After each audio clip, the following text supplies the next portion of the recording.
Thanks for joining us on the John Mendola Show. We are driven by McCarthy Tire and Automotive Centers. Well, let's talk a little local fishing. And we got a young man who goes to Luzerne County Community College. His name is Cody Cutter. Cody, you love to fish. You've been doing it for some time now. Let's first talk about how you got involved with fishing and what you like about it. Well, ever since I was a little kid, I was a big fisherman. I love to do it. I live here at Harvey's Lake, and I'd fish every day I could.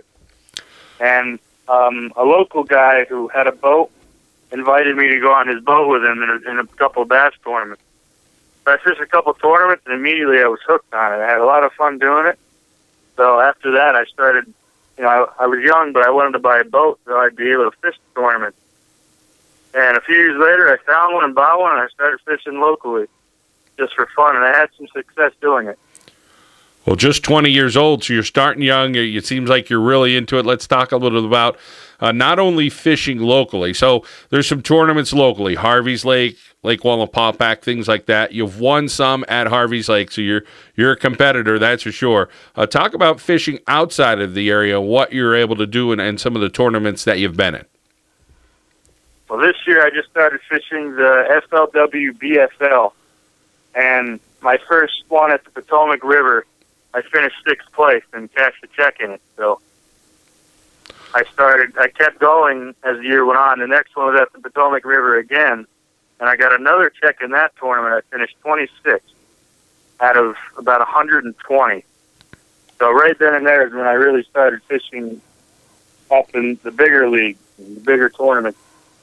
And I continued. I struggled. The next one was at Lake Oneida. I struggled there. I only brought in 2 fish. And the next tournament was at Champlain. I brought in 2 fish there. I struggled there. But I only dropped 20th place overall in the standings. And then the super tournament, the 2-day tournament, the big one at the end of the year, was just at Thousand Islands, New York. And I did really well there. The first day I brought in over 17 pounds, and that put me in the cut, the top 20% to fish on day 2. And the next day I brought in over 15 pounds, and that moved me into 7th place overall. I came in 7th at Thousand Islands, which then moved me to 11th overall in the points, and that's where I finished this year. Yeah, first year doing it, I think I did pretty well, and I'm excited for how I did. Well, Cody, sounds like right off the bat, in your first tournament, you cashed a check. Was that kind of like one of those Happy Gilmore moments where you threw the check in the back of the car, or what? Yeah, I guess you could say that. I was pretty excited. I didn't expect it to pick up so fast. Well, it sounds outstanding. I mean, to finish 11th for your first year sounds unbelievable. Talk a little bit about, the amount of money that the fishermen are making, the top guy in the country. For those of us who may not know, what does the top guy in the country make? And, as you go down the line, whether you're the 100th best fisherman or somewhere in there, it sounds like something you can make a living at and enjoy doing it. Yeah, that's for sure. Some guys can make, the Forest Wood Cup alone, you could win $250,000 alone. That's the biggest tournament in FLW known. And right there is $250,000, and that's huge. And if you stay consistent, you're always catching fish. It all adds up to $250,000 a year. So there's a lot of money you can make in this sport. You just have to put the time in, and you got to work hard. The only way to do it. Well, let's talk about your equipment you use, Cody, because I'm sure you're not just going to the store and buying a rod and a reel. You're probably getting the real top-of-the-line stuff. Tell us about how much some of your equipment costs, and I'm sure you take it really seriously. Yeah, I try to buy the best products I can. I'm a big Shimano guy, and Shimano is not the least, it's an expensive product, but wow, is it fantastic. The rods I use each one's worth about $150 each. That's expensive. And the reels I use, they're right up there, too. They're up there $200 each. It's an expensive sport for sure. Even the line I use I must go through $500 to $800 a year in line alone.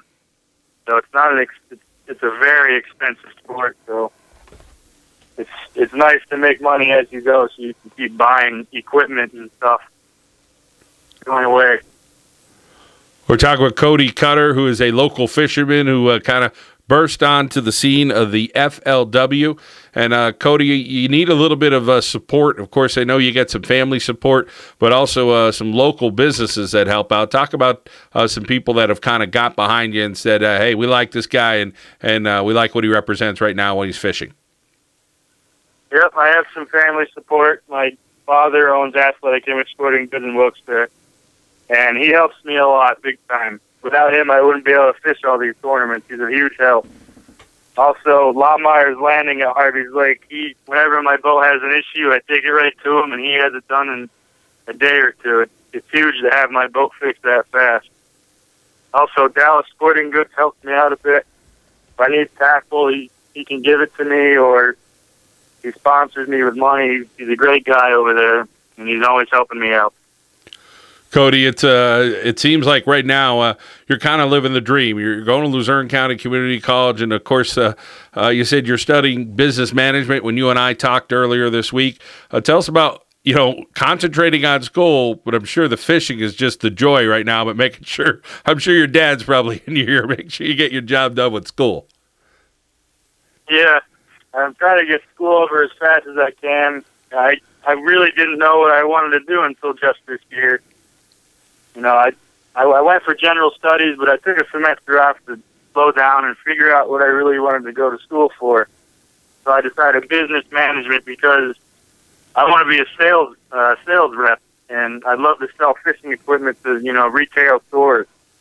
Some guys make living off that, so I would love to be a sales rep, and a business management degree is just what I need. Well, you mentioned that FLW tournament that you guys do, the FLW, and you're a co-angler. Talk a little bit about what it's like when you're a co-angler and with some of these guys that are out there on the circuit. When you're a co-angler, you need to be extremely versatile. You need to know how to fish every way possible because you don't know what the boater is going to do. So you need to expect anything. You could be fishing deep, you could be fishing shallow, there's so many different ways to fish, so you have to know how to do every single thing. Some guys can only do one thing, and they could struggle if their boater's doing something completely different. So it's important to be versatile and know how to fish every way there is. Well, Cody, it sounds like you're really getting into it. How about the goals that you have for yourself over the next couple of years? You finished 11th this year, which is outstanding in your first year. I'm sure you want to grow from there, and at some point see if this is your bread and butter ticket, I guess you could say. Yep. I mean, of course, every bass fisherman's dream is to go professional. I have a lot of work to do in it. I'm going to work hard at it and keep going. I mean, you never know what could happen. I mean, next year I might try fishing as a boater in the first tournament instead of a co-angler, and we'll see what happens from there. I mean, I'm going to put all the time in I can, all the work. I'm going to work as hard as I possibly can to reach that dream.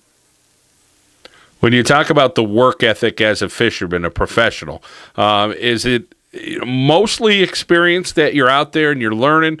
Is there some, meeting guys and talking to them? Because fishing still, there's that little secretive part of it where not everybody tells everybody what they're doing to catch fish. There's still that component. What's it like when you're at the level that you're at, competing for money? Because I'm sure it even gets a little more secretive.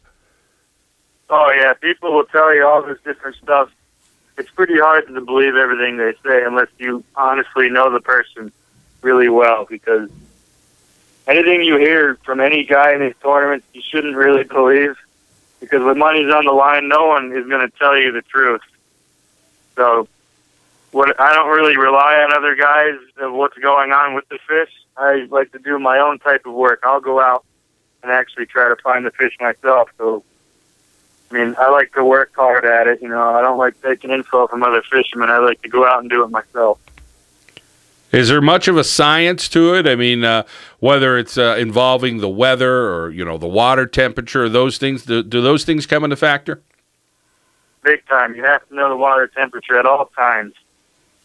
That tells what the fish are doing, whether they're deep or shallow, or especially you have to follow bait patterns, weather patterns, moon phases. You have to pay attention to all of that. Barometric pressure.